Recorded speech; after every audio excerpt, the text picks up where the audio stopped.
dois reatores com os atrasos, de 30 bilhões. E fora que o que era para ser feito em 8 anos se tornou aí quase 20. E não é uma coisa que acontece só nos Estados Unidos. O Olkiluoto 3 na Finlândia também é outro exemplo de um outro reator que foram aí mais que o dobro do tempo para ser construído, e que de um orçamento de 3,3 bilhões de euros, ele passou ali para em torno de 13 bilhões de euros. Assim como o Flamanville 3 na França, né, que a França, inclusive, é conhecida por ser uma grande potência em energia nuclear, também teve diversos atrasos, e isso acabou impactando nos custos que chegam a ficar de 2 a 3 vezes maiores do que o inicialmente proposto. Esse fenômeno ele se dá principalmente por conta da questão de regulação. Você tem um problema ali com o que a empresa está entregando e que o órgão regulamentador quer. Nos Estados Unidos, por exemplo, que é a NRC, eles tiveram uma conduta de várias vezes interromper o projeto de Vogler 3 e 4 e solicitar que fossem feitas mudanças que eram bem críticas. E com isso, como o projeto ele era um projeto que em muitas partes ele era modular, eles tiveram que refazer todo o reator e isso causa um custo muito alto. E é disso que surgem os reatores modulares. Os reatores modulares eles têm uma potência um pouco mais baixa. Atualmente a gente tem mais de 100 projetos sendo desenvolvidos globalmente. Eles têm requisitos de licenciamento muito mais baixos também. E por eles terem um tamanho reduzido, né, eles acabam comprometendo menos capital. Então, uma agência que está financiando aquele projeto, ela vai ter uma possibilidade de investimento que não vai precisar comprometer tanto capital. Né? O tempo também é muito mais baixo, seriam em torno aí de uns 3 anos por construção. E ainda tem algumas opções de alguns projetos que eles são feitos para serem levados prontos para o sítio onde vai ser instalado a usina. Então, ao invés de você ter o caso, por exemplo, de um reator de grande porte, de um PWR, o vaso de pressão é muito grande, então você tem que usinar ele no local que vai ser construído o reator. No caso dos SMRs, não, você simplesmente leva o SMR para lá pronto e bota ele ligado na rede, ou, né, se for um SMR que vai ser construído no local mesmo, você consegue levar as partes prontas, você consegue montar o vaso de pressão numa linha de montagem, você consegue montar os trocadores de calor na montagem, com isso você entra naquela parte de baratear custos, né? Que é basicamente todo aquele processo desenvolvido por Henry Ford.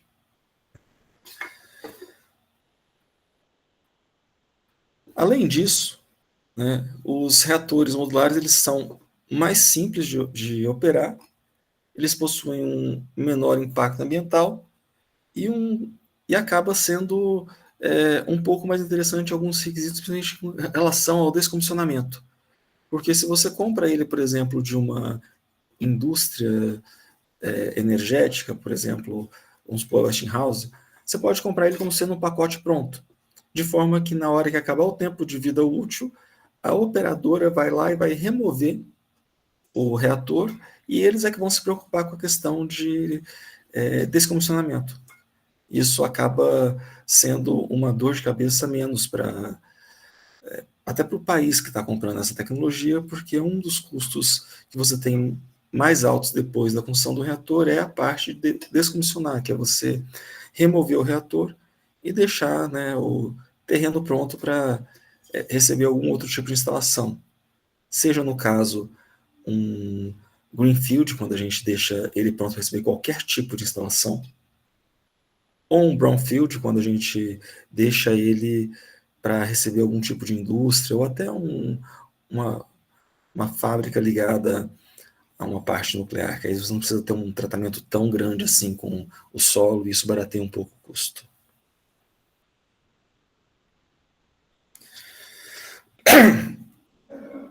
Os reatores modulares, eles têm algumas características aqui que são bem interessantes. Por exemplo, eles podem ter uma segurança passiva. Alguns projetos, eles visam a utilização de circulação natural. Então você não precisa, por exemplo, utilizar bombas para remover o calor. Alguns deles têm uma operação de longa duração. Você pega aí alguns deles, eles vão ali 10 anos sem recarga. Tem um projeto mais ambicioso, que é da Terra Power, que é a desenvolvimento de reatores do Bill Gates. O Bill Gates é que está investindo nessa parte, que é o Traveling Wave Reactor, que ele consegue operar 80 anos sem recarga, por um processo de reator breeder, onde ele vai conseguir produzir mais isótopos físseis do que ele vai estar consumindo. Então, ele consegue estar utilizando o material fértil dele, por exemplo, urânio 238, para transformar em plutônio e estar consumindo aquilo como combustível. Então, ele começa com uma carga muito grande de urânio 235, junto com 238, e aí ele vai produzindo o plutônio, que vai fazer com que o reator opere por muito mais tempo. E com isso, a gente acaba tendo também um aproveitamento do recurso natural muito mais alto do que um reator PWR. Um reator breeder ele consegue aproveitar 70% do recurso natural. Um reator tradicional, queimador, como um PWR, ele aproveita menos de 1%. Então, é um ganho também até de sustentabilidade. E também na viabilidade. Alguns projetos de reatores modulares eles podem ser colocados no subsolo, de forma que eles podem, por exemplo, evitar um ataque terrorista, como que teve em 11 de setembro, nos Estados Unidos.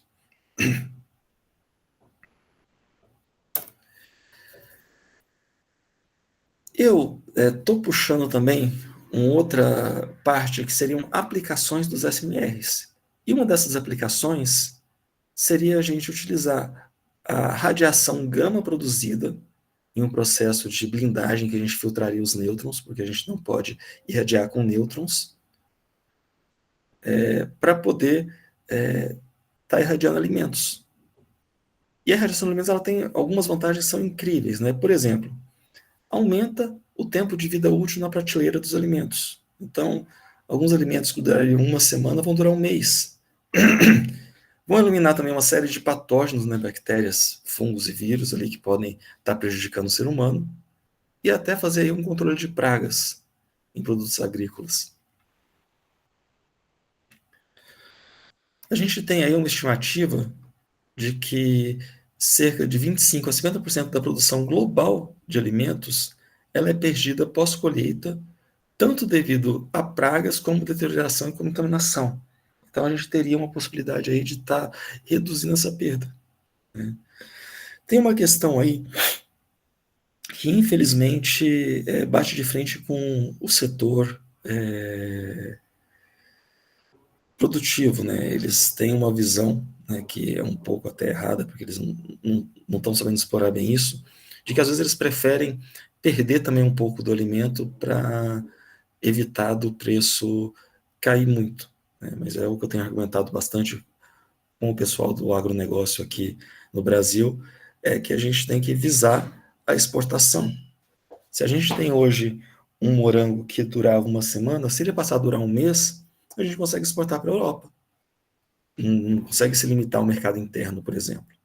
E é isso que a gente tem que estar desenvolvendo aí. Uma batata, por exemplo, ela deixa de durar um mês para durar 6 meses. Então, a gente já pode acabar exportando ela através de navios, que é um pouco mais barato. Aqui a gente tem alguns alimentos que eles, por irradiação gama, eles ganham um pouco mais de prazo de validade. O morango, por exemplo, aqui ele vai de 5 para 21 dias, a batata de 1 para 6 meses, a cebola vai de 2 para 6 meses. O frango, ele vai de 7 para 30 dias. A carne vermelha de 4 para 15. E as frutas, no geral, elas ganham um tempo de vida aí 3 vezes maior do que elas têm naturalmente.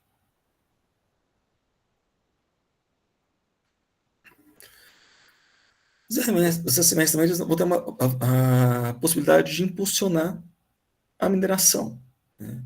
Seja com o desenvolvimento de materiais avançados, né? Boa parte dos materiais que eles são utilizados ali dentro da indústria nuclear, eles podem ser aplicados em outras indústrias, principalmente questão de ligas metálicas. A gente tem uma questão também ligada à produção de radiofármacos, que a gente pode fazer utilizando irradiação de nêutrons. A gente tem aí alguns dos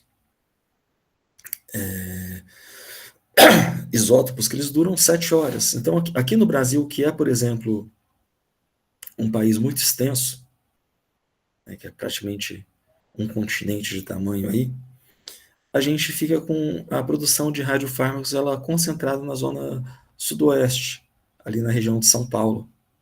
Então, por exemplo, uma pessoa que está lá em Manaus, ali na Amazônia, ela vai ter um problema muito grande para fazer um tratamento se ela precisar de um radiofármaco que decai em muito pouco tempo. Ela vai ter que se deslocar ali uns mais de 2.000 quilômetros para poder fazer o tratamento.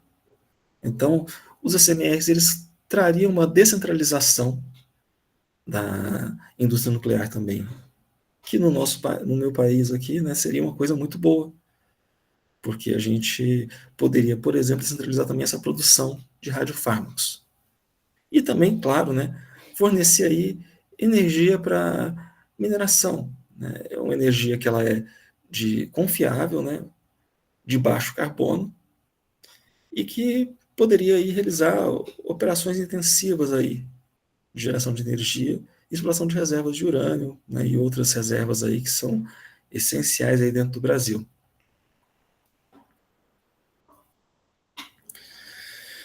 Uma outra coisa também que acaba sendo interessante aqui é a questão de geração de energia, né, que também é uma coisa que acaba afetando um pouco o nosso país aqui, que é muito grande, né? A gente tem uma flexibilidade de localização, uma redução nas perdas na transmissão, a gente tem uma geração de energia muito descentralizada, a gente tem linhas de transmissão muito longas, e isso a gente perde muita energia via efeito Joule. E também, claro, isso vai acabar acarretando num desenvolvimento regional, porque você vai ter ali, né, obviamente, você precisa de pessoas para operar aquele reator, com isso você vai precisar ter condições de abrigar essas pessoas, de venda de mercadorias, e você acaba impulsionando. No Brasil, as regiões centro, oeste e norte, elas são bem menos povoadas do que a região sudoeste. Então, seria também um impulsionador nesse ponto. Elas trariam um desenvolvimento não só econômico, como social nessas regiões. E aqui vem uma outra questão que é interessante para a gente aqui. Além do urânio, um outro material que é bastante interessante na indústria nuclear é o tório. E o tório ele é 3 vezes mais abundante que o urânio. E no caso do Brasil, nós somos a segunda maior reserva de tório do mundo, perdendo apenas para a Índia. Enquanto de urânio, nós somos a 8ª maior reserva de tório do mundo. O tório, no momento, ele não tem grande valor comercial, porque apenas a Índia está explorando esse potencial de energia do tório como energia nuclear. Até então, né, o urânio, no começo do século passado, ele também não tinha um potencial comercial. E ele era usado essencialmente para coloração de vidro. E ele passou a ter valor muito grande na hora que começou o nascimento da indústria nuclear. E a mesma coisa pode acontecer com o tório. A gente pode ter aí um commodity muito valioso nas nossas mãos, só que ainda não está agregado esse valor. Então, o desenvolvimento de tecnologias de reatores a tório também é outra coisa que acaba sendo muito, principalmente do meu interesse enquanto pesquisador. Inclusive, uma das maiores linhas que eu trago de pesquisa atualmente é a linha ligada a reatores em ciclo de combustível de tório. Então, assim, se a gente puxar aqui uma breve conclusão, os SMEs eles têm o potencial de impulsionar o agronegócio através da geração de alimentos, fortalecer a mineração e a indústria de materiais nucleares, favorecer uma geração descentralizada de energia, principalmente ligada a regiões remotas. É uma oportunidade estratégica para o Brasil com relação às grandes reservas de tório e, claro, né, vai trazer a criação de novos empregos e também, né, atração de investimentos e aumento do PIB. Então, assim, os SMEs eles são mais que inovação, são a chave para o Brasil mais forte, sustentável e protagonista do cenário energético mundial. Né? Aqui eu deixo o meu e-mail, né, e o meu contato aí, se vocês quiserem tá entrando em contato comigo e desenvolvendo alguma coisa. Né? Falando um pouquinho das minhas linhas de pesquisa, eu tenho pesquisado muito nessa área ligada a reatores SMR, microreatores, que são reatores menores ainda que os reatores modulares. A parte de pesquisa de combustível de tório é o carro-chefe das minhas pesquisas. E atualmente eu tenho trabalhado muito com projeto de reator utilizando inteligência artificial para otimizar parâmetro. Então eu tenho feito muito uso de métodos meteorísticos, por exemplo, algoritmo genético, PSO. Né? Enfim, eu vou abrir aí para vocês agora, se vocês quiserem fazer alguma pergunta. Giovanni, muchas Oi. gracias por tu compartir. ¿Cuál es tu valoración? ¿Cuál es la importancia que le das a la experiencia argentina en SMR, en estos, ¿no? En esta área, ¿no? De reactores pequeños. Sim. ¿Cuál es la valoración que le das a la propuesta argentina, que es bien conocida? Então, a Argentina está com o projeto do CARI. É um projeto que ele já está muito bem conceituado e muito bem evoluído no momento. Né? Parece que teve alguns contratempos agora com o novo governo deles, parece que houve uma certa desinvestimento, uma remoção de investimento nessa área. Mas eu acho que dos projetos que a gente tem aqui na América Latina, talvez o CAREN seja o mais desenvolvido deles. Né? O Brasil mesmo ainda não tem um projeto de SMR bem desenvolvido. Na verdade, a gente está aqui com vários projetos ligados à academia, mas nenhum deles ligado de fato ao desenvolvimento do governo em si ou de alguma outra indústria nacional ligada a isso. Então, eu acho que nesse momento a nossa maior experiência aqui na América Latina seja sim os argentinos, e isso é bastante válido. Actualmente, debido pues a Fukushima, ya 10 años, 15 años, Fukushima, se puso en cuestión la energía nuclear, pero también la agenda del cambio climático pone en cuestión varios tipos de energía, pero la energía nuclear sigue siendo muy rentable y los problemas que ella implica, hay mayor experiencia sobre el manejo de los residuos, ¿no?, que ella produce. En base a tu experiencia y en base a la experiencia de Brasil, ¿cómo valoras la experiencia brasileña en el manejo de residuos? Bom, a gente está ajustando ainda essa questão do manejo de resíduos com relação a descomissionamento. Tem uma previsão aí de depósito geológico para quando a gente tiver o descobrimento de Angra 1, 2 e 3, né? Angra 1 ganhou agora um licenciamento para operar por mais 20 anos, então nesse momento a gente ainda não visa descomissionar ela. Realmente, né, a gente teve essa questão de Fukushima em 2011, que causou um certo temor da indústria nuclear. Né? Só que a gente tem que começar a olhar em outro ângulo. Por exemplo, com relação a como que a gente teve um sucesso enorme na questão de segurar qualquer tipo de dano maior. A gente não teve nenhum tipo de morte ali no acidente, não teve nenhum dano maior. E o acidente de Fukushima também não foi exatamente um acidente nuclear. A gente teve ali uma questão onde a gente tinha uma piscina de decaimento, onde havia remoção de calor residual de combustível que estava armazenado ali, já tinha sido utilizado. E com o tsunami, as bombas foram inundadas, e aí parou de ter a remoção de calor. E uma questão que a gente tem, que é um problema sério dos materiais de Zircaloy, é a produção de hidrogênio. Então, houve um acúmulo de hidrogênio que eventualmente causou uma explosão ali, que foi uma explosão química, não foi nuclear. Então, por isso é que também não teve tanta complicação. Isso levou a outros protocolos, por exemplo, para a questão de isolamento de bombas, para a gente não ter outro problema com questão de inundação de bombas de remoção de calor.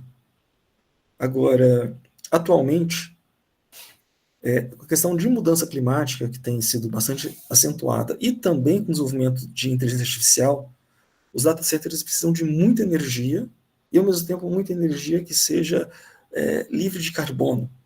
E isso também está impulsionando a indústria nuclear, novamente. Tanto é que atualmente fala-se muito em SMRs ou até em microreatores para data centers. É uma coisa que não se falava até pouco tempo atrás. Então, a gente está tendo uma nova renascença da indústria nuclear, voltada nessa questão dos reatores de pequeno porte, e também para alimentar data center.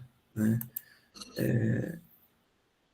Eu estou vendo que está vindo bastante pergunta aqui por escrito. Eu vou pedir, assim, se alguém quiser perguntar, para levantar a mão, porque senão eu não vou conseguir responder todo mundo. Sí, Giovanni. Giovanni, muy importante para nosotros es la experiencia formativa en tu departamento. Uhum. Por ejemplo, ¿cuántos alumnos ingresan a la graduación? ¿Cuántos alumnos tienen en el posgrado? Ya tiene tu departamento, tiene pues medio siglo en experiencia. ¿Cómo valoras el número de alumnos? ¿Cómo valoras esta experiencia en ingeniería nuclear? Tú tienes una formación en física. ¿Cómo valoras esto, no? La proyección académica, ¿no? La formación académica de tu departamento. Tá. Olha, na nossa graduação, a gente tem ingresso em torno de 40 alunos por ano, né, na graduação. Na pós-graduação, esse número ele varia um pouco. Ele é um pouco a ver com a disponibilidade de orientação. A gente faz uma consulta antes do processo seletivo a todos os professores do departamento e falam quantas vagas vocês estão dispostos a oferecer para mestrado e doutorado. E a partir disso a gente abre o edital. Geralmente a gente tem ali em torno de uns 30 alunos de mestrado ingressantes por ano e uns 15 a 20 alunos de doutorado. Mas isso varia bastante. Então, mas a gente a gente valoriza muito a questão dessas formações, principalmente física, né? Na carreira de física você tem um instrumental ligado à matemática e computação que ajuda muito. Na verdade, a indústria nuclear ela é totalmente dependente de modelagem computacional. Para você ter uma ideia, para você fazer uma recarga de um reator, você precisa encomendar o combustível. Esse combustível tem que ser encomendado 2 anos antes da recarga. Então você tem que prever como que o reator vai se comportar, como que o combustível vai queimar, qual estratégia vai ser utilizada para a recarga, para aí você encomendar na produtora o combustível. Não é um combustível que você consegue adquirir em meses, igual a indústria de carvão ou igual a indústria de combustíveis fósseis. Você precisa de muito mais tempo, tanto para enriquecer o combustível como para manufaturar o elemento combustível. Então, é muito complexo. Então, a gente depende muito de pessoas com essa visão de programação, de modelagem, de interpretação de dados. Então, carreiras como físicos, engenheiros mecânicos, engenheiros químicos também, por que não, são muito bem vistos pela gente. A gente sempre está precisando deles. Giovanni, recientemente tuvimos una conferencia de un astrofísico de la Universidad de Santiago en Chile, formado en la Universidad Ibáñez en Chile. La Universidad Ibáñez privada se orienta al posgrado y por su apoyo económico su posgrado es muy internacional. La mayoría de estudiantes son extranjeros, no chilenos. En el caso del posgrado en tu universidad, el posgrado en tu departamento, ¿cuál es el grado de internacionalización o es fuertemente brasileño? ¿Cómo valoras esta situação? A gente tem bastante, bastante, boa parte dos nossos alunos eles têm ido para determinada graduação, ido para os Estados Unidos para eventualmente ser absorvido ali pela Westinghouse, pela Holtec, em algumas outras indústrias. Também tem havido muito o pessoal que vai para alguma universidade norte-americana fazer mestrado, doutorado. Eu, particularmente, eu tenho um aluno que é da Universidade do Porto, em Portugal, que tem desenvolvido um projeto comigo de doutorado. Mas a gente tem um grau de translação já relativamente grande, né? A gente tem, ali, a COP, eu acho que a gente está ali com são mais de 40 anos ali, né? Eu não estou lembrado agora exatamente a idade do programa ali, de pós-graduação, mas a gente já tem um bom tempo ali de casa. Doctor Bustamante, ¿me escucha? Profesor Ángel. Sí, diga. Sí, Giovanni, el profesor Ángel Bustamante ha sido exdecano de la Facultad de Física, entonces es importante su experiencia. Doctor, ¿podré un comentario, una pregunta para Giovanni, por favor? No, quería saber cuál es el orçamento que tienen ellos, pues, porque todo, digamos, todas estas cosas tienen un costo. Más o menos, ¿cuánto es el orçamento que dan ahí el gobierno federal o estatal, no sé, en el área de nuclear? ¿Podría dar una información al respecto? Giovanni, comparando en América Latina, Argentina, Brasil, ¿cómo valoras la cercanía del Estado federal o Estado estatal al ámbito nuclear? ¿Ha cambiado, mejorado? ¿Es igual? Olha, a gente tem, inclusive, isso tem sido um problema grande atualmente.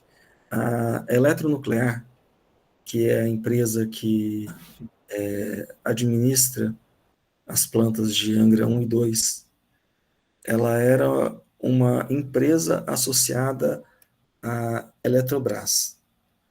Recentemente, a Eletrobras foi privatizada e houve uma redução muito grande do recurso que era destinado para a eletronuclear.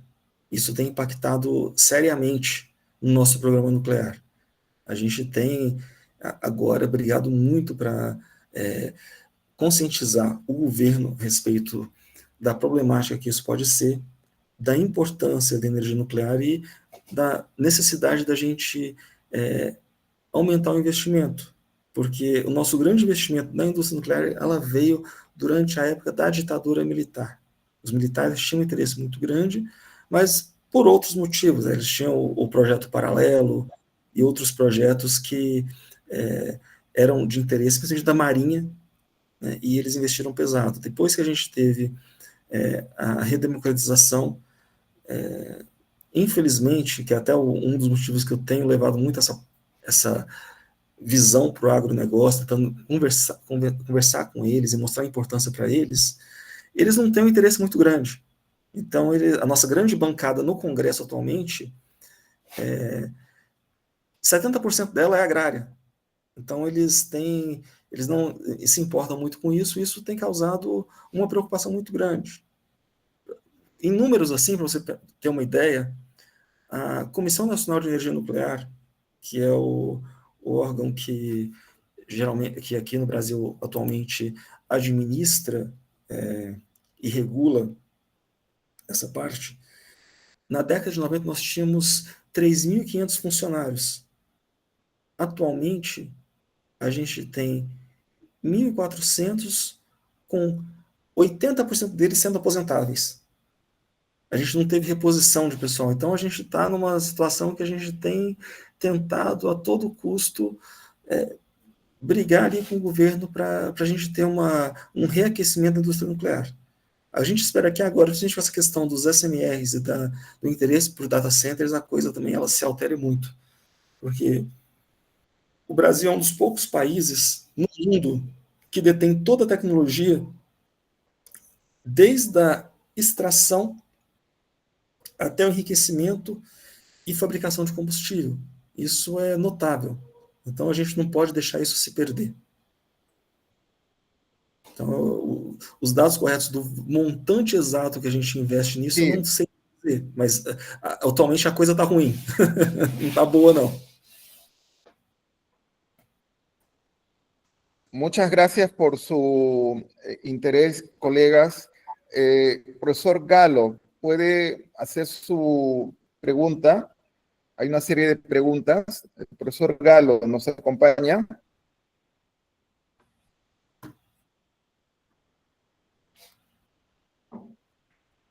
Bien, Alejandro, ¿puedes hacer tu comentario, por favor? Alejandro.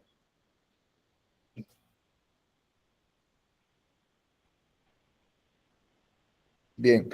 Profesor Santiago, ¿puede hacer su comentario, pregunta, por favor?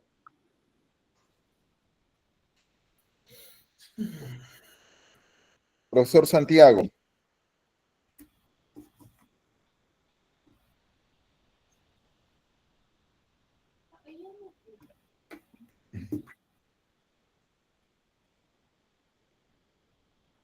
Amigos, amigas, ¿tienen comentarios, tienen preguntas, por favor?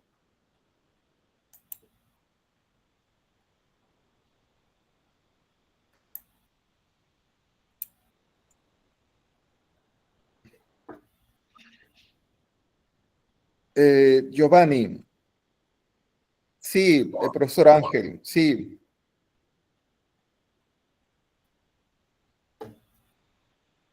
Sí, profesor Ángel. Pregunta, ya. En el en su estudio, en su programa de bachillerato, ¿tienen algún curso de energía nuclear o simplemente un curso de física moderna? No sé si me puede responder de esa forma. Pode repetir para mim? Eu não entendi a sua pergunta.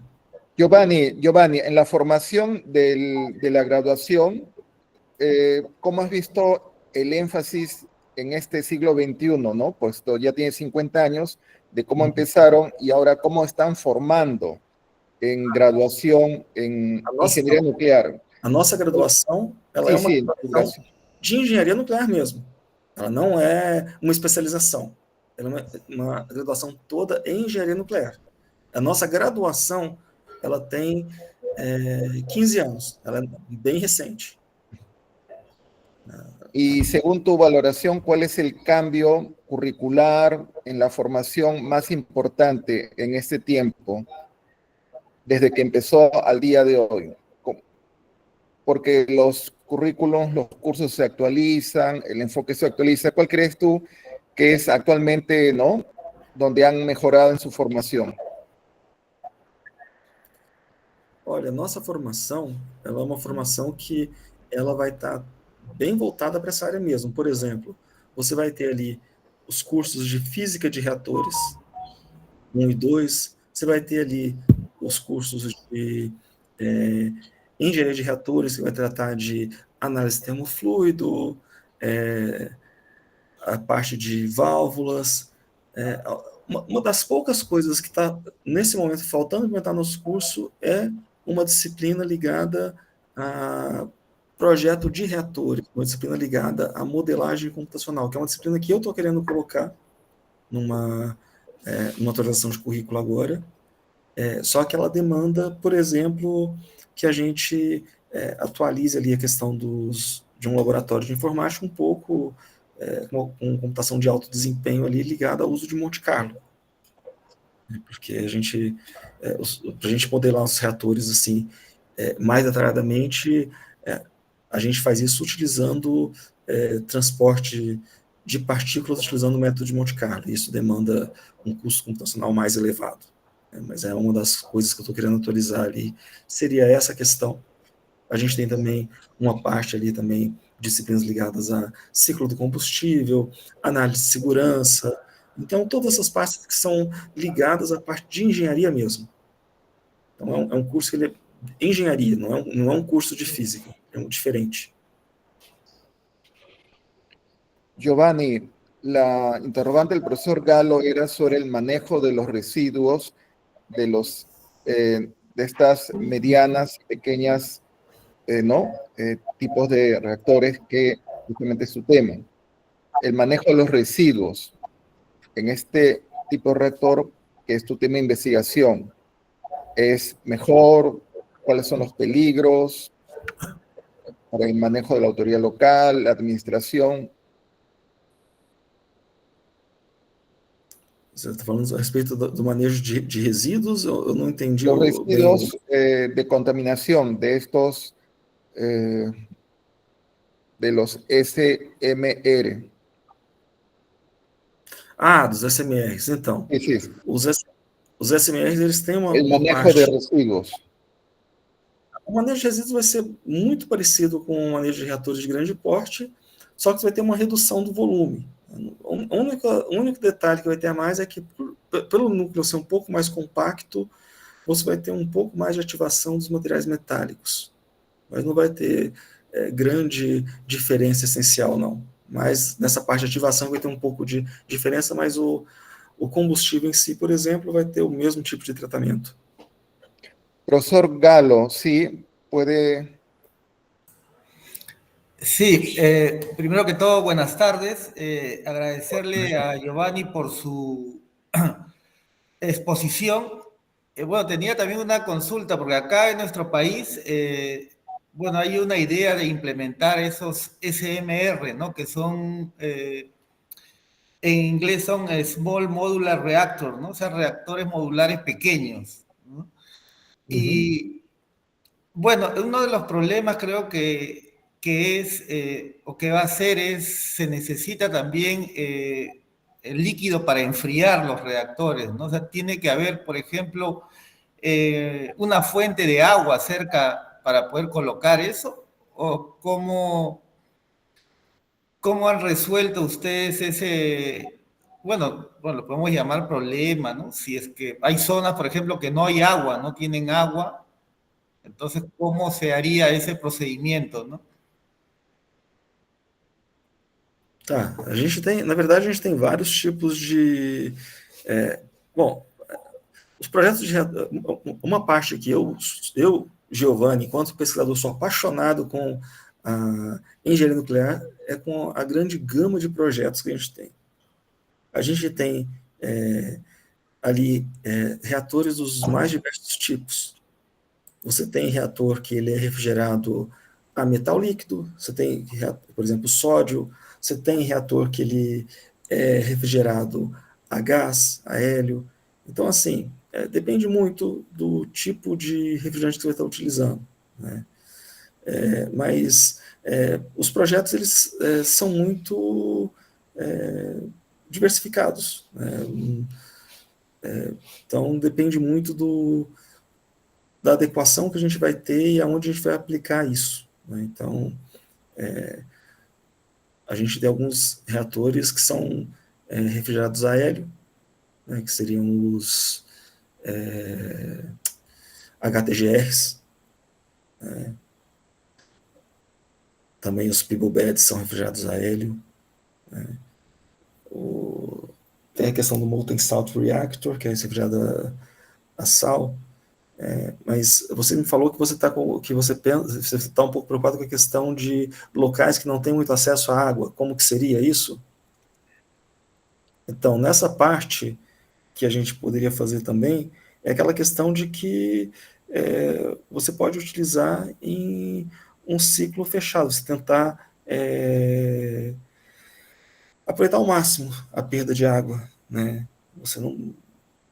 Você tem que ter uma troca ali, né? Mas realmente a gente tem que olhar muito o local e fazer um estudo de caso. É uma coisa que a gente até fala que a questão, por exemplo, a gente estava conversando com a Coltec, né, a respeito dos projetos de SMR que eles têm em produção. Para eles trazerem um SMR aqui para o Brasil, por exemplo, não basta simplesmente pegar o projeto que tem lá e trazer para cá prontamente. Você tem que fazer o que a gente fala de tropicalização. Você tem que pegar aquilo, trazer aqui para a região e adaptar aquilo para operar no nosso clima, com as nossas especificidades. Então, essa questão é sempre um dos desafios de engenharia, né? Você tem que acabar adaptando muito o projeto. Então, você tem que fazer um estudo. Então, quando uma grande produtora de reatores vai levar um reator para algum lugar, você vai ter uma adaptação do projeto. No caso ali, por exemplo, de Angra, a gente já aproveita que a usina está ali no litoral, para trocar ali calor com a água do mar. Então, é uma questão muito da gente adaptar o projeto à localização. E aí, né, ter um bom engenheiro mecânico que vai ajudar a gente com essa questão de pensar na torre de refrigeração, em como que vai ser, em como que vai adaptar aquilo para aquela localidade, para aquele clima. Não sei se eu fui mais ou menos claro, né? Não é uma resposta tão simples de te dar. Essa resposta é um pouco mais Sí, sí, claro, sí, gracias Giovanni, gracias por la respuesta. Ya, hasta luego. Gracias, profesor. Alejandro Castellano, ¿está presente? Alejandro Castellano. Sí, Buenas tardes. Alejandro, ¿puedes Sí, compartir brevemente tu comentario, por favor? sí, bueno, buenas tardes con todos y bueno, me pareció muy interesante la exposición del profesor Giovanni, especialmente sobre, bueno, el destacar que el potencial de los SMRs para la generación de energía descentralizada. Yo particularmente, bueno, soy estudiante de ingeniería eléctrica acá de San Marcos y me interesa bastante bueno, poder formar parte, ¿no? También de este sector nuclear emergente, ¿no? Que entiendo que en el país ya se tiene planes, ¿no? Para poder implementarlos. Bueno, particularmente voy a presentar una investigación que va a ser en un congreso internacional, el Congreso Internacional de Astronáutica, respecto a las aplicaciones espaciales de reactores modulares. Entonces, bueno, quería consultarle al profesor Giovanni sobre, bueno, su perspectiva sobre este tipo de aplicaciones más avanzadas, ¿no? en entornos espaciales, y si considera que en un país con un sector nuclear aún emergente, como lo es Perú, en Sudamérica, vale la pena, ¿no? Hacer investigación sobre estos temas más avanzados de la energía nuclear. Bom, em relação à propulsão espacial nuclear, né, quando a gente fala, por exemplo, de viagens interplanetárias, por exemplo, você mandar uma nave daqui até Marte ou daqui até Júpiter, o uso de propulsão nuclear ele é essencial. Por quê? O empuxo que vai ser dado ali por um combustível químico, ele é muito, muito, muito mais baixo do que o empuxo que vai ser dado por você expelir um gás que vai ser aquecido ali em um heat pipe dentro de um reator termonuclear. Então, os grandes projetos que a gente tem da indústria espacial visando essa exploração, essas viagens interplanetárias, todos eles têm um projeto ligado a isso. Por exemplo, o projeto NERVA, né? Ali a NASA tem o projeto do Kilopower. Inclusive, eu tive agora, no começo do ano, aqui em janeiro, com o professor Frank, da Alemanha, que ele está no projeto espacial da União Europeia. Ele é ali da Alemanha, e também propulsão espacial. Então, para essas partes é essencial. A gente não tem um outro motor sendo mais eficiente para esse tipo de atividade. Inclusive, é impossível você pensar numa exploração espacial nesse momento de desenvolvimento nosso sem ser com propulsão nuclear. Né? Com relação a qualquer outra pergunta que você me fez, agora eu foquei na parte da parte espacial e eu esqueci da outra pergunta que você me fez. Me fez uma outra pergunta sobre a SMR que agora eu não estou lembrado.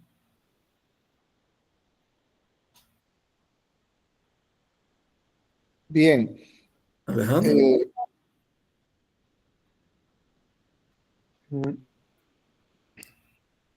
Qual que era a outra pergunta que você me fez? Sí, sí. La profesora Tania, ¿nos acompañas?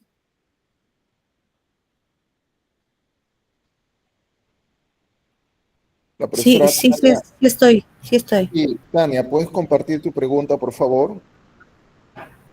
Ah, ok.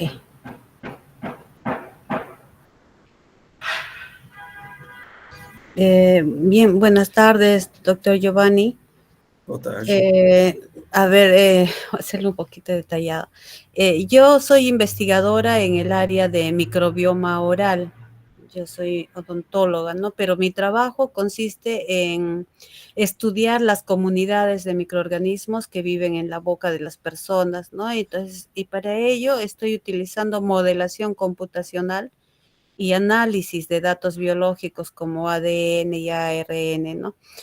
Nuestro objetivo es identificar biomarcadores, ¿no? Es decir, patrones en los datos que puedan indicar riesgo de enfermedades para ayudar al diagnóstico temprano. Entonces, por lo que usted ha hablado, encuentro una similitud con su trabajo, porque al igual que en la energía nuclear, yo también trabajo con sistemas muy complejos, con muchas variables e incertidumbres, donde a veces la simulación computacional es clave para poder predecir el comportamiento. Entonces, yo quería preguntarle, ¿qué estrategias de modelado consideran usted útiles en distintas áreas de la ciencia, ¿no? Cuando necesitamos comprender sistemas tan complejos y con tanta incertidumbre? Gracias, doctor Giovanni. Bom, no caso, os códigos para simulação de reatores, e por ser um sistema muito complexo, geralmente a gente compra eles como pacotes fechados. Geralmente eles são códigos de Monte Carlo, onde eles são alimentados com um banco de dados, né, realmente medidos ali, de seção de choque. E aí você monta uma estrutura de volumes, né, com células ali, e fazendo toda a geometria e construção material do seu problema do reator. E aí você vai gerar as partículas, elas vão fazer uma série de análises estatísticas do que está acontecendo. Né? Porém, o que eu tenho feito atualmente, que eu tenho acoplado esses códigos que são Monte Carlo. A gente acopla um código de IA, por exemplo, a gente desenvolve um código de algoritmo genético ou um código de PSO, de forma que ele começa a variar alguns parâmetros dentro do input que vai alimentar, por exemplo, o código de Monte Carlo que eu costumo utilizar é o Serpente, que ele foi desenvolvido pela universidade ali, pelo professor ali da LUT, na Finlândia, que é o professor Jaakko Lepanen, né? E esse código eu comprei pela RISIC, né? Ele tem um custo ali de uma licença nominal, né?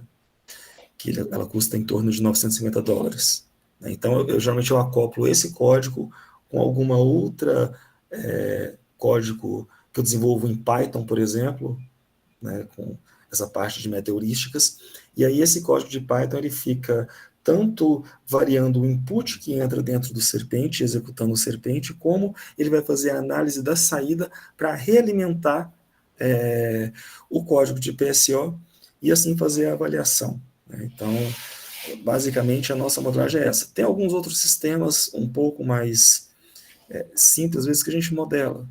Por exemplo, se a gente for quiser fazer um estudo ali de um canal quente, uma coisa mais simples, você consegue modelar, mas, no geral, por exemplo, você vai fazer um estudo termohidráulico mais completo, você vai estar utilizando ali CFD. Você vai pegar os dados da saída do Serpente e alimentar o ANSYS, por exemplo, que trabalha com fluido computacional, né, CFD.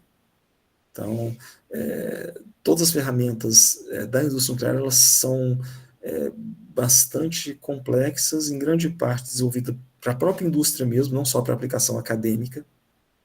Ferramentas que são utilizadas em projeto também. Mas tem alguns gargalos. Você pega um reator, por exemplo, onde você tem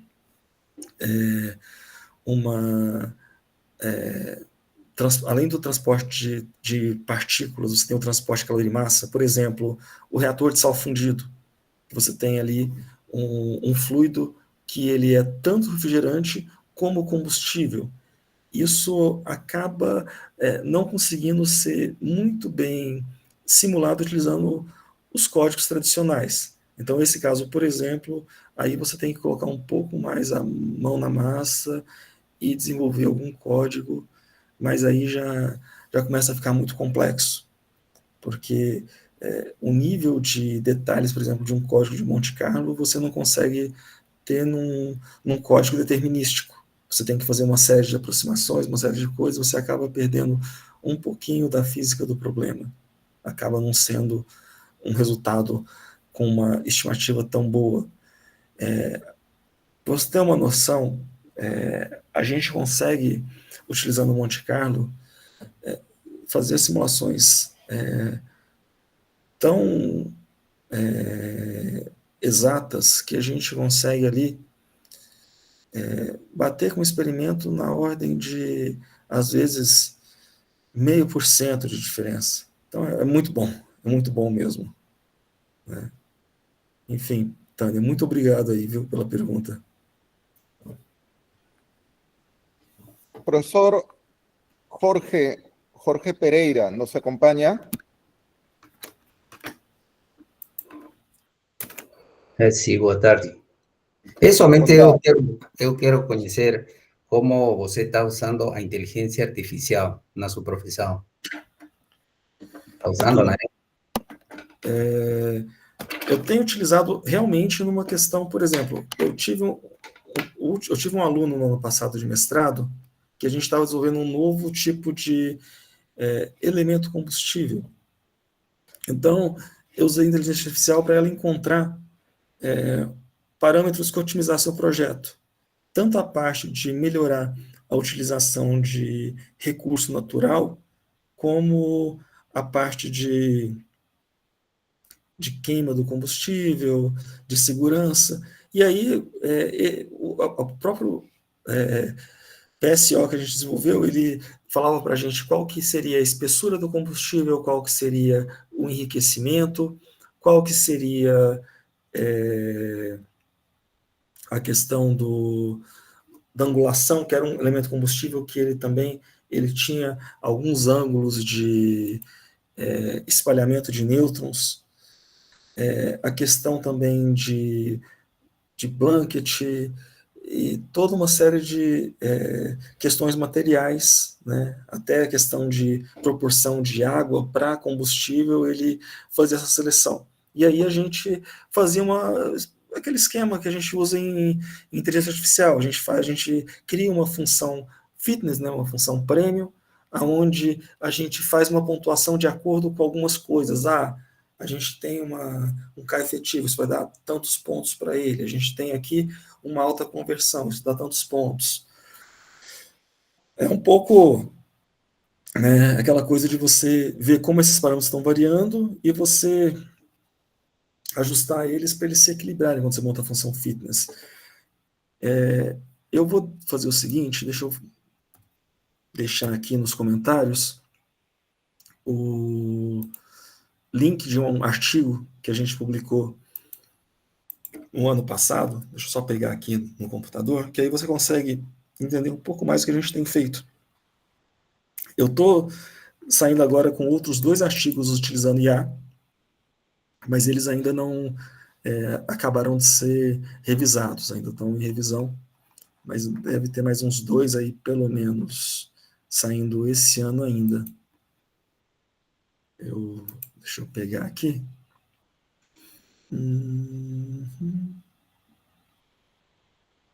Tá aqui.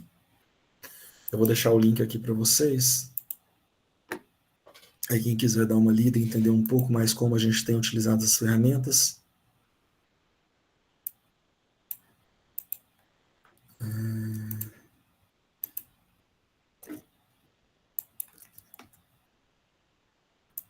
Estou deixando aí o link. Coloquei nos comentários aí o link para a revista. E o DOI do artigo. Se vocês me procurarem no ResearchGate, se vocês tiverem dificuldade para baixar o artigo, eu compartilho com vocês no ResearchGate o artigo, para vocês darem uma lida. É só me adicionar no ResearchGate que eu compartilho com vocês. Amigos, amigas. Obrigado. Obrigado. Amigos y amigas, otro comentario, otra pregunta, por favor.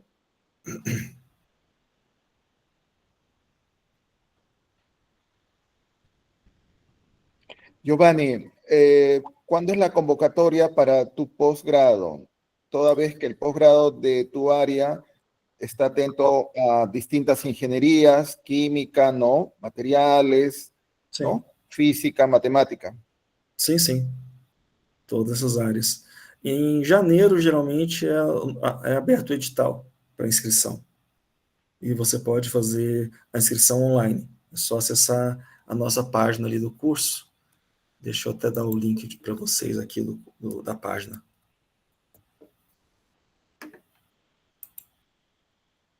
E ali, todo mês de janeiro, a gente tem a seleção. Y en base a tu experiencia, ¿cuál es la clave de una aplicación fuerte? ¿Cuál es la clave para el alumno que aplica al máster o al doctorado? ¿No? Tiene varios elementos, ¿no? Pero según tu experiencia, ¿cuál sería la principal recomendación? Então, geralmente a gente faz uma análise de currículo, né? Então, vai ser pesado ali tanto a questão com relação às notas do aluno, como o que ele tem publicado de artigo, de publicação em congresso. A gente, no começo, esse ano ainda não, mas no outro ano, em 2027, a gente vai mudar um pouco isso, a gente vai voltar para uma questão de prova de ingresso. A gente vai mudar. Atualmente é só avaliação de currículo, mas em 2027 vai voltar a ser uma prova de ingresso. Aí vai ter avaliação de currículo e a prova de ingresso. A gente está querendo voltar. Antigamente era dessa forma. Actualmente se ve en el website del departamento la convocatoria para el Congreso de Hidrógeno en Brasilia. Entonces, ¿cuáles son las principales áreas en las cuales se desarrolla la investigación en tu departamento? Las áreas más fuertes a tu consideración. Ó, as áreas que a gente tem aqui são física de reatores, que é a área que eu trabalho. Física de reatores, você tem o pessoal que trabalha com a parte de modelos de seção de choque e umas coisas que são um pouco mais ligadas a, digamos assim, a física mesmo. E tem a minha parte que eu trabalho muito com a parte de projeto de reatores, que tem já mais, que é uma física de reatores mais voltada para a parte de fenomenológica, a parte de aplicações. A área que a gente tem aqui também é a área de análise de segurança, onde você vai trabalhar com acidentes, vai fazer análises probabilísticas. A gente tem engenharia de fatores humanos, que trabalha com inteligência artificial, aplicações de automação, controle. Tem a parte também de engenharia de reatores, que vai trabalhar com a parte de análise termofluida, e a parte de física nuclear aplicada, que trabalha com aplicações que são voltadas para produção de radiofármacos, irradiação de alimentos, medicina nuclear, essas outras áreas que estão mais a ver com aplicações da engenharia nuclear para o uso cotidiano, vamos dizer assim. E são essas 5 áreas só. Giovanni, veo que tu departamento tiene varios laboratorios, el laboratorio de análisis neutrónico, laboratorio de instrumentación nuclear, laboratorio de métodos numéricos, laboratorio de monitoreo de procesos, laboratorio de graduación, laboratorio de análisis ambiental y simulación computacional, laboratorio de simulación y métodos de ingeniería. De estos 5 laboratorios, ¿cuál es el más reciente en tu departamento? O mais recente é o meu, que não está no site. Que é o Laboratório de Design de Reatores. Esse é o La mais idea, recente. Giovanni, con USFI, con los directores de departamento, es muy atento a poder acoger alumnos, pues, de ingeniería que puedan estar un tiempo, una semana, pues, en el departamento para conocer las líneas de investigación y el medio académico, ¿no? Pode Estamos sim. en Sao Paulo, también, pues, en Federal de Río de Janeiro, se piensa que puede haber interés, ¿no?, en directores como tú y otros directores de ingeniería de estar atentos, ¿no?, a que alumnos de la universidad destacados puedan conocer, ¿no?, la dinámica de investigación, por qué no aplicar al posgrado en Brasil. Particularmente, el área de matemática y física tiene una experiencia con Brasil, además de ingeniería, ¿no? Entonces, la dinámica del seminario es una sesión virtual y luego proyectar una sesión presencial, ¿no?, pensando en fortalecer la relación interinstitucional. La decana, aquí le llamamos decana, ustedes le llaman directora, ¿no? Un gran saludo por tu intermedio a la directora, ¿no?, del Politécnico de tu universidad, veo que es del área de Ingeniería Civil. Y la idea es pensar, ¿no?, tras una sesión virtual, ¿no?, en tu caso particular, según tu agenda, ¿no?, el otro año, tener una experiencia en Lima, Perú.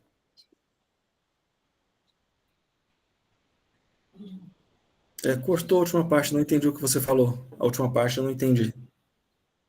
Sua ligação cortou. Sí, en la dinámica del seminario, a las sesiones virtuales, le sigue una sesión presencial, según la, ¿no?, disponibilidad de cada ponente. Entonces estamos muy atentos a poder proyectar, ¿no?, esta sesión presencial según tu disponibilidad, ¿no? Ahora, en el caso de tu universidad, las prácticas profesionales, ¿no?, las prácticas que los alumnos reciben, en qué áreas, en qué empresas o se hace en la central, lo realizan, ¿En qué periodo de tiempo? Las Olha, prácticas laborales, la dinámica de las prácticas laborales, cómo ustedes la desarrollan.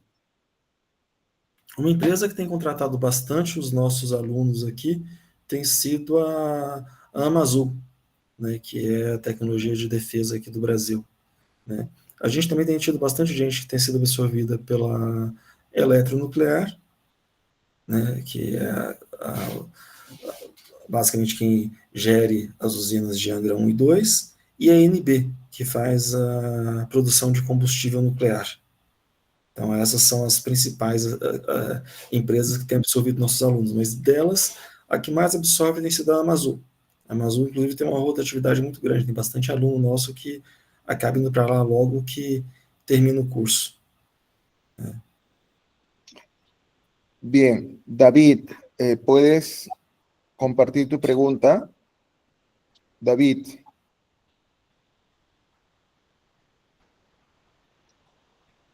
David de la Rosa. Sí, buenas tardes. Buenas. Bueno, ¿lo hablo en portugués o para todos? No, sí, por favor, sigue.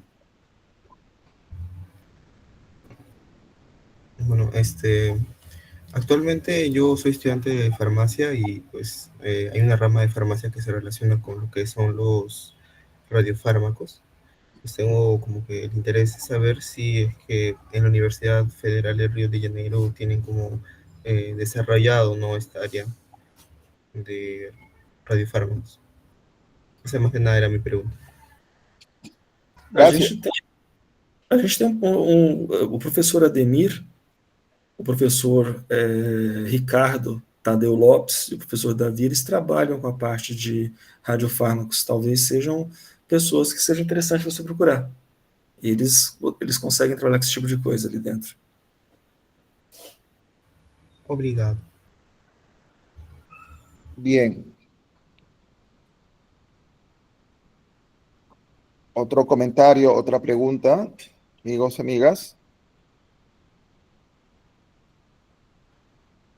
Sí, profesor Isidro. Sí, por favor.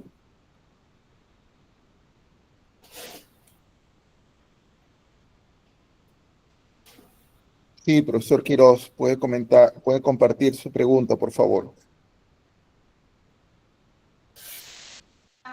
Buenas tardes. Estaba interesante la entrevista del ponente y sobre más que todo los recursos de una universidad para hacer investigación. Y la pregunta es, en Río de Janeiro, la universidad tiene empresas, así como aquí en la UNI, la Universidad Nacional de Ingeniería tiene una empresa de construcción, se llama Unicom, y eso le provee pues una entrada para que pueda hacer muchas cosas, ¿no?, como entre otras cosas la investigación. La pregunta es si en Río de Janeiro hay la política de tener empresa. Gracias. Giovanni, en Perú, la ley peruana hace que la universidad pública genere sus propios recursos. En Perú es común que el posgrado sea abonado o pagado. Esa es la realidad peruana, ¿no? Yo entiendo que en Brasil, a nivel federal y a nivel estatal, hay otra dinámica, ¿no? Por ejemplo, USP, según ley, el estado de Sao Paulo le da el 5% del impuesto a las ventas a USP. Esto le permite a USP tener un gran recurso, ¿no? En tu experiencia, pero al mismo tiempo los gobiernos centrales recortan los presupuestos universitarios periódicamente, ¿no? Entonces, ¿cuál es la experiencia de la Federal de Río de Janeiro del presupuesto público? ¿Es igual, se mantiene? Y luego, frente a las carencias que quizás el presupuesto público tiene, Federal de Río de Janeiro genera sus propias empresas, ¿es posible? ¿Cómo es esta dinámica en tu universidad? Bom, com relação a financiamento aqui, né, a gente tem a FAPESP, que é o nosso órgão estadual, né, ela possibilita bolsas de pós-doutorado. Inclusive, eu tenho um aluno meu de pós-doutorado que recebe bolsa pela FAPERJ, ele ganha pela FAPERJ para desenvolver um projeto de pesquisa comigo. Mas também existe a possibilidade de parcerias privadas, né? Às vezes a gente fecha algum projeto com alguma empresa, seja ela de grande porte ou médio porte. Por exemplo, tem muitos projetos também ali na COP que são ligados à Petrobras, são projetos maiores. Às vezes até alguns projetos internacionais. Tem um laboratório nosso ali que está trabalhando com o pessoal da China, e aí ele tem um financiamento que ele recebe do exterior. Então, tem alguns mecanismos que a gente usa para manter os alunos de pós-doutorado aqui. Mas claro que os recursos são muito menores do que em São Paulo. Não dá para comparar com São Paulo. São Paulo é a maior economia do Brasil e ainda, como você falou, uma parcela ali do ICMS do Estado de São Paulo vai diretamente para essa parte de pesquisa ali, para a FAPESP. Então, o financiamento nas universidades de São Paulo é muito maior do que aqui no Rio de Janeiro. Isso realmente acaba não dando, às vezes, tantos recursos quanto a gente gostaria. Eu estou aqui lutando para tentar conseguir também recursos para equipar o meu laboratório. Sí, en ámbitos federales hay una diferencia. Hay contactos con la Universidad Federal de Pará, la Universidad Federal de Guyana, y bueno, sí, cada universidad, cada estado tiene diferentes experiencias. Amigos, amigas, ¿tienen comentarios, tienen preguntas?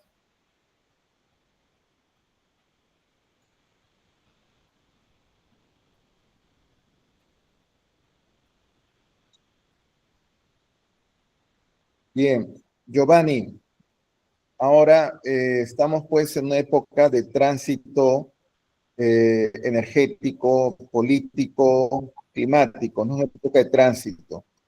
Como tú lo has compartido, hay una nueva consideración de la energía nuclear, toda vez que vemos que la relación entre Rusia y Europa va a ser muy distante en el ámbito energético. Hay una pauta que ya Norteamérica impone y muchos países como Brasil ya tienen otros mercados, además del norteamericano, ¿no? Entonces estamos en una época de tránsito energético. La inteligencia artificial demanda grandes montos de energía para su desarrollo. Entonces, en esta situación que vivimos, ¿cuál es la proyección de tu departamento académico en el área, ¿no?, en relación interinstitucional, ¿no?, dentro de tu estado, quizás con otros estados de Brasil, a nivel internacional? ¿Cómo se proyectan en ese momento de transición?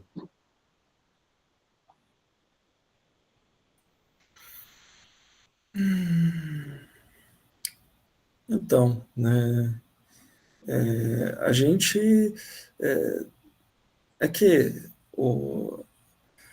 a gente tem sempre que tentar fazer aquela questão de conscientização, né, de tentar mostrar, principalmente para os nossos políticos, né, essa importância da indústria nuclear e como que isso pode trazer, de alguma forma, o desenvolvimento de diversos setores, para não dizer também, principalmente da indústria,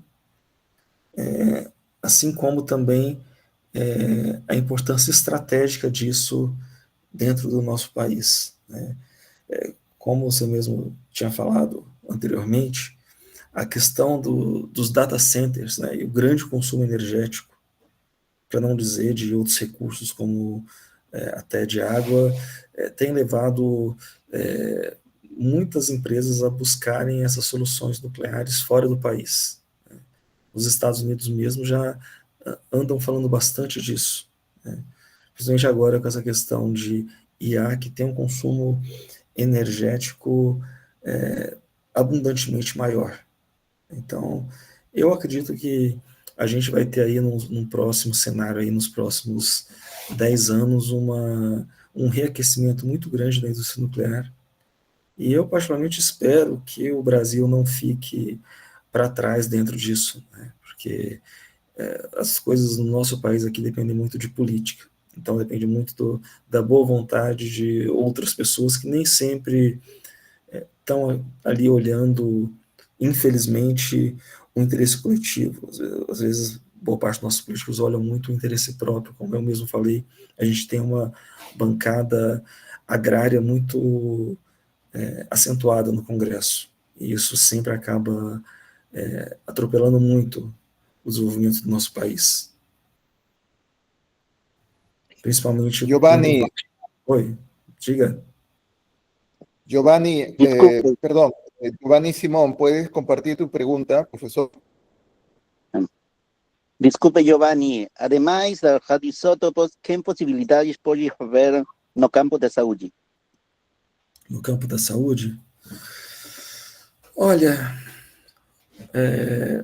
a gente tem a aplicação de radioisótopos, né, que é para produção, mas tem também outras aplicações que vocês estão acostumados do dia a dia, que são nucleares, mas as pessoas não se tocam que são nucleares. Por exemplo, ressonância eletromagnética, na verdade, ela é nuclear, né? Se você pegar ali, um exame de imagem, né? Se você pegar ali também a parte de raio-x, acaba sendo nuclear. Então, a gente tem isso aí muito mais no nosso dia a dia do que a gente percebe muitas vezes, né? Que as pessoas acabam não percebendo, né? A medicina nuclear, ela está envolta nos procedimentos mais modernos que a gente tem aí dentro da medicina, geralmente. Muito obrigado a você. Giovanni, ¿qué experiencia tienen en trabajo, en investigación que una, dos o más universidades? ¿Qué experiencia tienen en colaboración, investigación con otras universidades? Olha, aqui eu tenho a Rede Nacional de Pesquisa em Tório, que eu coordeno, que a gente desenvolve pesquisas em conjunto nessa área de pesquisas em utilização de combustível de tório, onde estão envolvidos o ITA, que é o Instituto Tecnológico de Aeronáutica, a USP, a UFMG, o Instituto Militar de Engenharia, a Universidade Federal de Minas Gerais, a Universidade Federal de Pernambuco e o Instituto de Pesquisas Energéticas Nucleares. Então a gente tem aqui alguns projetos aqui que eles extrapolam aí, né, mais de 2 universidades, sem sombra de dúvida, né? Eu acho que dos que eu estou envolvido, esse é o maior deles, né? Que a gente realmente tem tentado trazer um pouco mais dessa alimentação da indústria do combustível de tório aqui no Brasil, porque é uma questão estratégica para a gente ser a segunda maior reserva de tório do mundo.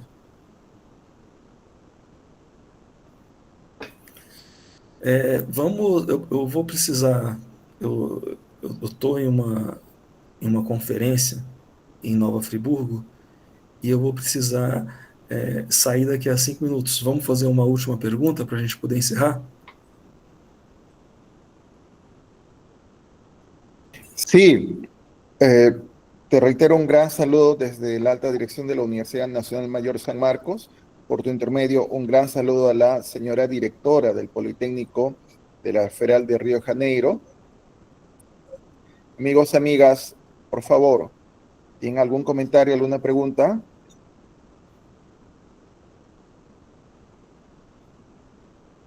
Sí, profesora Liliana, por favor.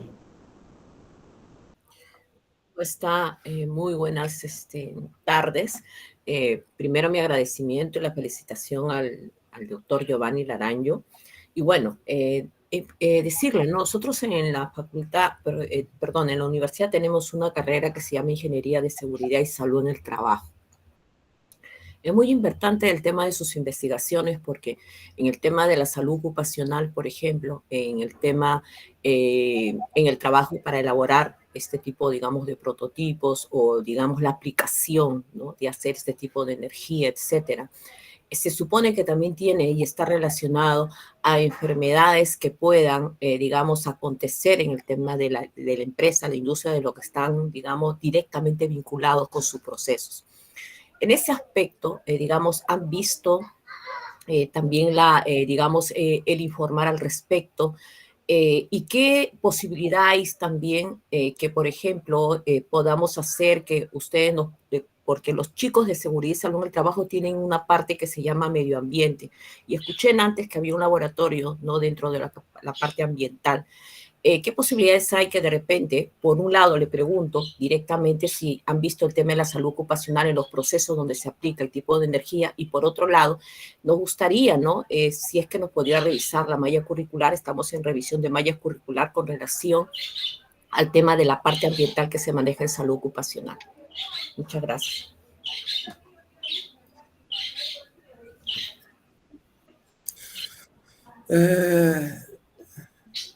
Eu confesso que eu me perdi na sua pergunta. Meu espanhol Giovanni, não é muito bom. sobre seguridad laboral, tenemos un área especializada en ingeniería en seguridad laboral, aquí en San Marcos, una escuela profesional. Esta área, la seguridad laboral en tu área específica nuclear, ¿cómo la desarrollan? ¿Cómo la estudian? Repete essa última parte. Essa última parte eu não consegui entender. Realmente eu não consegui entender. Seguridad laboral en centrales nucleares. Segurança, tá. Segurança de trabalho, tá, entendi. Não, sim. Na verdade, a gente tem pelos parâmetros internacionais, a gente tem o que a gente chama de ALARA, né, que a gente sempre tenta expor o funcionário à menor radiação possível. Então, na verdade, o indivíduo que vai ser laboralmente exposto, ele vai ser o menos que seja possível. Essa legislação ela varia muito de acordo com país para país, né? Mas a gente sempre tem essa ideia do o quanto menos possível. Por exemplo, né, o pessoal que está dentro de uma instalação nuclear, por exemplo, Angra 1, que é a usina, né? Eles são considerados de exposição, mas a exposição deles é baixíssima porque dificilmente eles vão manusear algum tipo de equipamento, tirando, obviamente, uma manutenção. Aí, se tiver, por exemplo, uma manutenção ali do circuito primário, secundário, durante a parada da usina, você geralmente carrega um contador com você, um medidor, e aí você vai ver qual que é aquele valorzinho que você tem ali de medição. E ali você vai ter uma dose estimada ali, que você fala em millirems por hora por ano, né? Então, se você vê que você passou aquele ponto ali, você vai ficar livre da atividade durante 6 meses, 8 meses. A gente sempre tenta minimizar. Claro que como a questão de exposição à radiação é uma questão estocástica, né? É difícil a gente sempre falar o que seria exatamente seguro. Por isso a gente sempre usa esse termo do ALARA, que é o quão menos a gente puder expor uma pessoa, melhor. Isso aí está definido aí nos parâmetros internacionais, aí, até pela Agência de Energia Atômica, apesar da legislação ela variar muito de país para país. No caso do Brasil, a CENEM é quem define as questões de exposição. Nos Estados Unidos, eu tenho a impressão que é a NRC, mas eu posso estar enganado, não me recordo muito bem se é a NRC mesmo que faz essa legislação nos Estados Unidos. Tá? Aí realmente entra um pouquinho nessa parte de radioproteção. Bien, muchas gracias, Giovanni. Amigos, amigas, por favor, ¿pueden prender su cámara para tomar una captura de la sesión? Por favor, ¿pueden prender su cámara para tomar una captura de la sesión?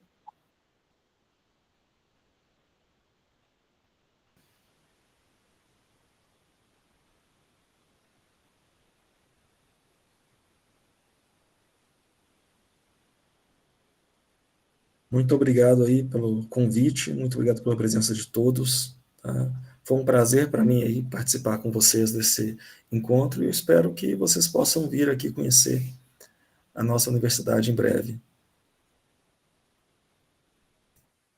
Sí, un momento para tomar la captura de la imagen. Uhum. Pueden abrir sus cámaras, un momento. 1, 2. Un momento.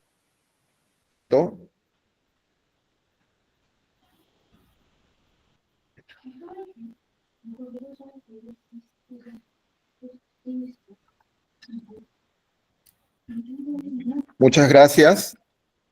Giovanni, muchas gracias. Un gran saludo a tu directora y estamos en contacto y esperemos que puedas visitar Lima. ¿Conoces Lima? Não, não conheço Lima, não. Mas, Lima está cerquísima de Río, está a 3 horas y fracción. Estamos muy cerca, así que espero que podamos encontrarnos también en Lima. tá bom, com certeza. Muito obrigado aí pelo convite. Obrigado. Amigos y amigas, mañana a las 10 de la mañana tenemos la participación de la directora de Estudios Sociales de la Universidad de París-Saclay. Están cordialmente invitados a la conferencia de Marisa Bresson, mañana a las 10 de la mañana. Muchas gracias. Hasta luego. Obrigado. Muchas gracias. Hasta luego.